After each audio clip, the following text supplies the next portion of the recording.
Good morning. We got a nice sunny day here. We got just before Thanksgiving. Dawson wanted to try out the four-way wedge on the splitter. He likes splitting wood. I do too. I just don't like stacking it. But he's over there doing that. There's not a lot I can do over there. And so now it's time to service the car. We got a 2011 Traverse here that we got to do the service on. I don't know if we did a video on this one before. I gotta see what kind of mileage we got. I forgot. I think it's 146 or something. Ice possible, drive with care. Well, that's not a mileage, so I gotta press the button or shut the door. 146.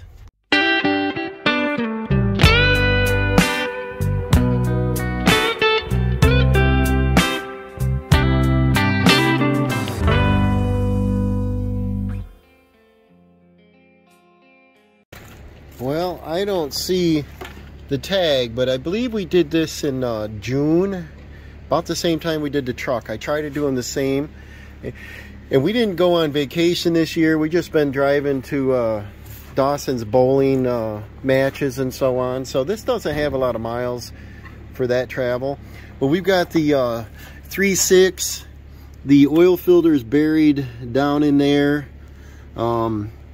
This has been a pretty good vehicle, no major problems with it, but I want to do a service on it. I'm going to get out some ramps, and I did buy an oil filter. This calls for 530. I got to remember what oil I bought. It might have been 1030, but I like a little thicker anyway. And we'll get a pan out and get this started. Let me get this warmed up. You see we got some ice under here. While it's warming up, I got out my Rhino ramps.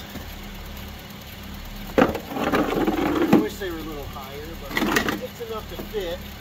All these shrouds under here makes it tight. I know there's no grease fittings. I don't recall what size bolt it is on the drain plug. I got the oil drain plug.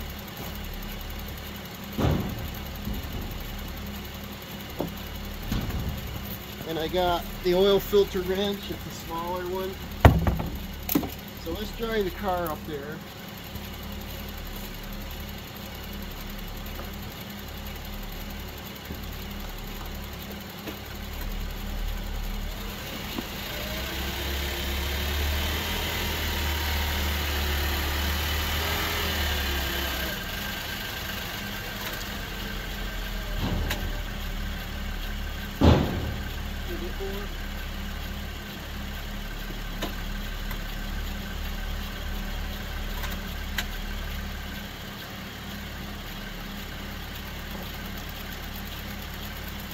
Temperature gauge says about 180. I want it up a little bit warmer yet.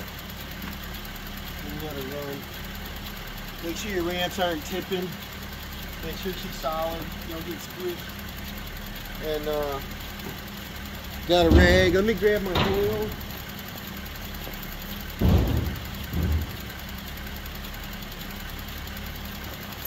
I got some. This is what I usually use. It's a 5,000 conventional. All miles coverage synthetic blend 1030, and I got a Fram, so this must have been at Walmart when I got this last. It says it's good for 10,000 miles. Sure.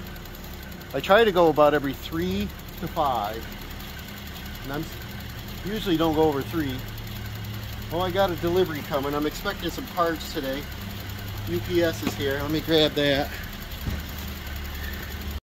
Yeah, sorry about the background noise. I got Dawson working and I'm not going to stop him. I'm glancing under here. We got a little bit of surface rust, but this car is in pretty good shape. No major oil leaks or nothing. Try to keep things maintained, but let's see. The bolts up in here. Looks like a 15. Try that. And I don't over tighten them. Are we on it? Yep. And the bottom of the oil pan's got a little bit of oil on it. It's not dripping, it's wet. Let's see if I can do this without wearing it. I might. See how quick I can go here. You always wear it. Gloves don't help. You take the gloves off and get oil on you.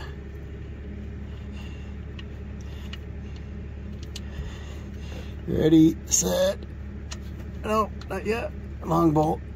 Ready, set, go. There we go. And she's pretty black.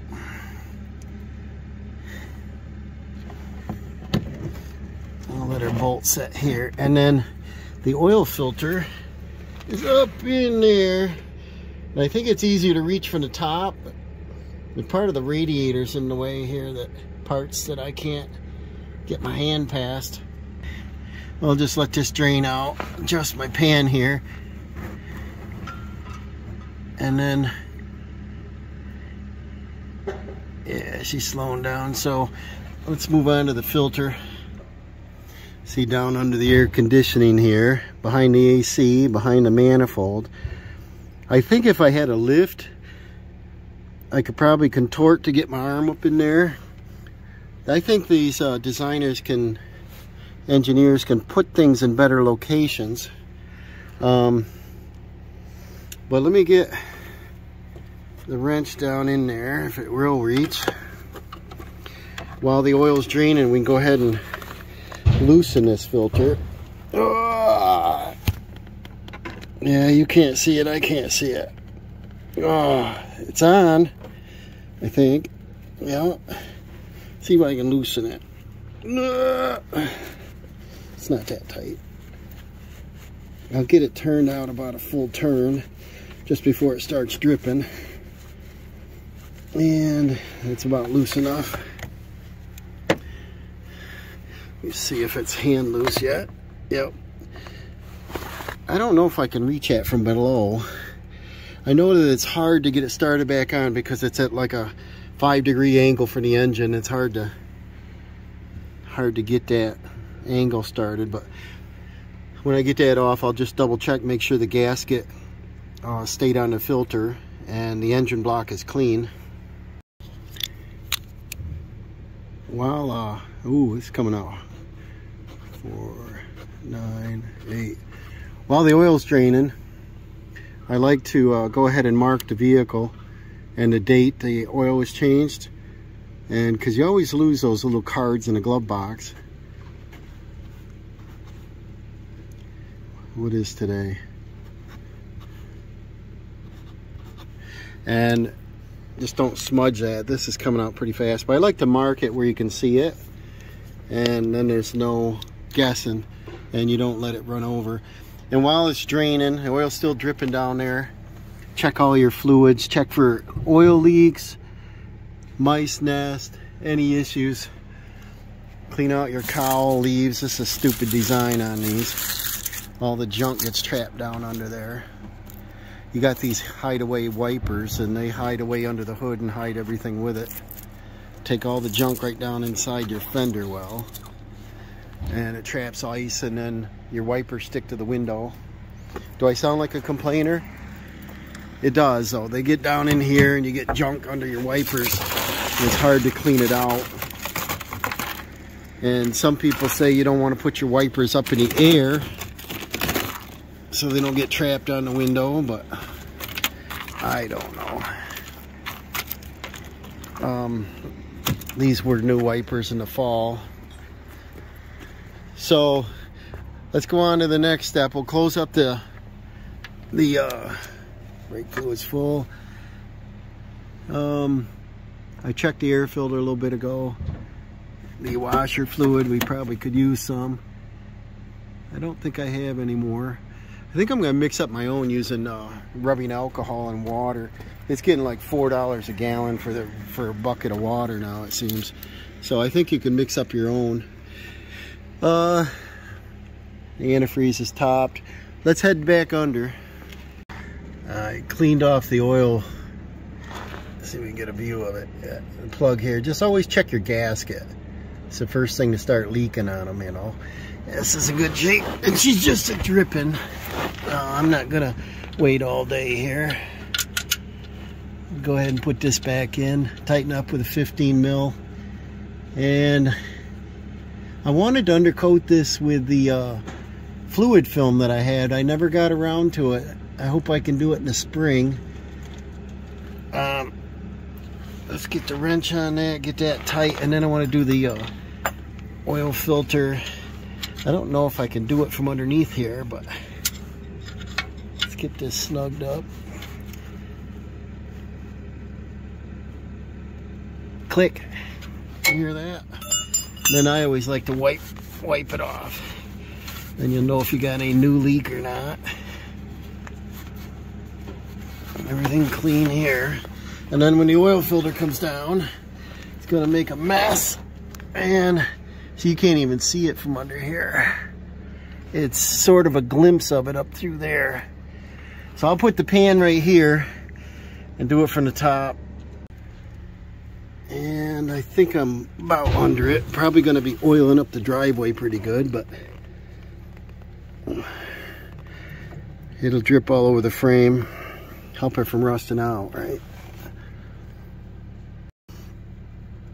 It's almost off. I think they should put 4-cylinder engines in this small of a space. I don't know how you work on them. All right. There it comes. That's not easy. And the gasket stayed intact. That tells me it's not on the engine. It's still full of oil.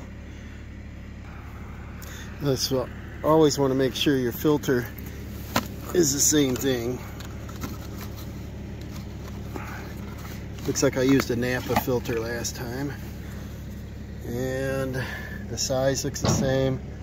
I don't know which filter's better. This is actually a 1/2 inch shorter. Probably easier to put on then. Gaskets line up. There, we pre-oiled the gasket. And then now let's fit it down in there. Got to be a contortionist here. Well, that took about 60 seconds to get on the threads because it's on that slight angle. It's kind of weird. I bring it in to touch. And then I go about a 1/2 turn more. Just use your head on, you can tell how tight it is. And this filter is that Fram, you can't see it, but this filter is the Fram Tough Guard. I don't know if they're any good, but on the end of it, it's got like this grip. And it sure makes it easier to install it. Feels tight. It's just you can't get your fingers on it. All right, we got our oil filter tight.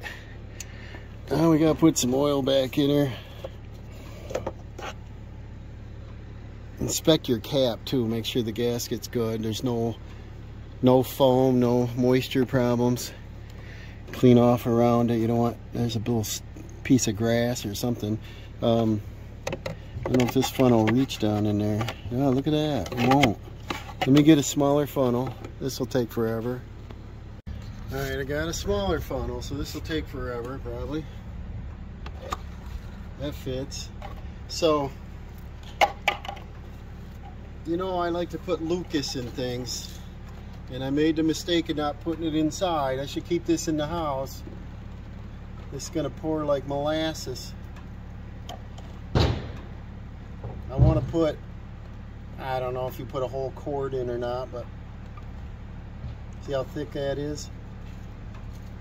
It sticks to engine parts like bearings and things, so supposedly you get lube quicker on startups. And I don't know, it's coming out pretty good. I'll dump in about a quart of it. So I'll probably end up putting about 4 quarts of motor oil in it. We'll let this run down a little bit. This is super sticky, look at that. I got the cap on the jug, check it out. That's why it's supposed to be good. Sticks like peanut butter. Strings. Let go. And then want to take this oil. This is a Walmart SuperTech, probably made from another company like Pennzoil, who knows. 5,000 mile with a synthetic blend, and we'll put about 4 quarts in it, and then we'll start it. We'll let it down on the level, shut her down and check the level because I don't want to overfill it. And the Lucas is still going down in there, so we're going to pause a little bit on this. Remember to keep your Lucas 70 degrees because it doesn't like to pour. It's probably 35 out here, I think, just above freezing. Dawson's got gloves on over there splitting, that's what the background is. And the Lucas is still pouring in there. It's pretty thick. Alright, our Lucas is down, so this is a baby funnel, so this is going to take forever. That big funnel won't fit down in this opening. Look at that. That's all I can pour in at a time. That's annoying. Designers. This holds about a cup at a time. That's what I recall on this. A pain in the butt to change the oil. Look at that. That's how slow it's going down. Alright, finally the oil ran down. I'm going to put this back together here, and that's a dumb design. You can't get a funnel down in there. Always wipe up your excess so you know you don't have any leaks anywhere. We'll go fire this bad boy up. And you know me from probably a previous video. I think starting the car right up without having oil in the filter and so on is not a good idea. So I crank and stop, crank and stop. And I think you can also flood the engine by holding the pedal to the floor and it'll just crank. But either way, I just do that so it doesn't start. And that gets oil up in the engine.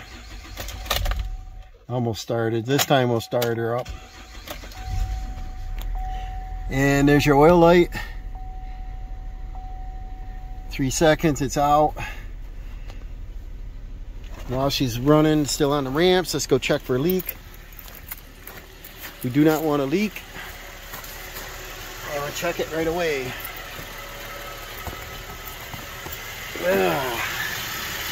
Not a drip. Everything looks good. Yep. Now we'll back it down off the ramps. Dawson come over for a little break. Maybe he can back it off for me. You want to roll it off the ramps? Go slow so it doesn't bounce on the ramp there. I don't like the way you're doing it with your left foot, but alright.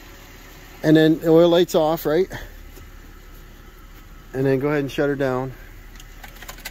Let's go check the stick and make sure it's still full.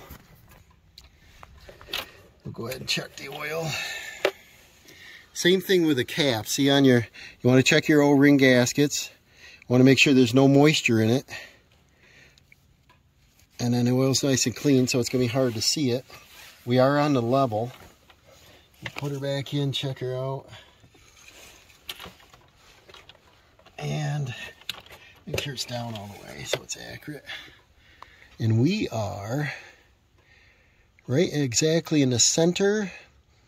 And I don't know what all them lines mean. But that must be a low, this must be a high.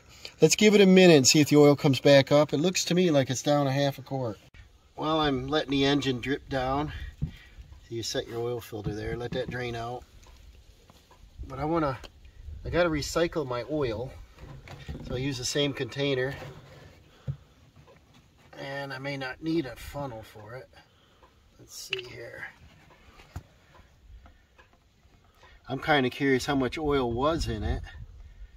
But I believe they take about 5 quarts. I should write the oil level down. The truck takes 7. This I think takes 5. And this is a 5-quart container. And you can see the level on the back side here. That was one of the smartest things they did on these oil containers. So make sure you take your oil in and recycle it. They take it for free. Who knows what they do with it? Put it in their waste oil burner, right? but they say we're running low on oil and diesel, so let's see. Yeah, it's not quite 5 quarts in there, but she was full on the stick. It's still coming in there a little bit. So then we'll go and check our level next. Alright, it's been sitting a few minutes. Let's see where we are at here. Make sure it's full. Yeah, it came up to the full mark. Just wipe it off to be sure. And then that's it, guys. Just there's no grease fittings on these anymore. Just check your tire pressures, and you can lube your door hinges and so on if you want. Make sure your fluids are full. Check your air filter. Check your belt condition. See that? We're right there, right under that little dot. That must be the full mark. And so we're good to go. And I think this is a key right here. Always record what you write on, and I write it on my mileage sheets. I keep mileage sheets for vehicles, and over here I do it on the mileage sheet, and then the filter cover. This is the 10575, and the Napa number filter that was on there is a 2100255. But write your mileage and date, throw it in the glove box. But out on the cowl is a great place to check. Every time you check your fluids, you know when the oil change is done. And follow along. We're going to continue. I got to service the tractor next, and we'll see you on the next video, guys.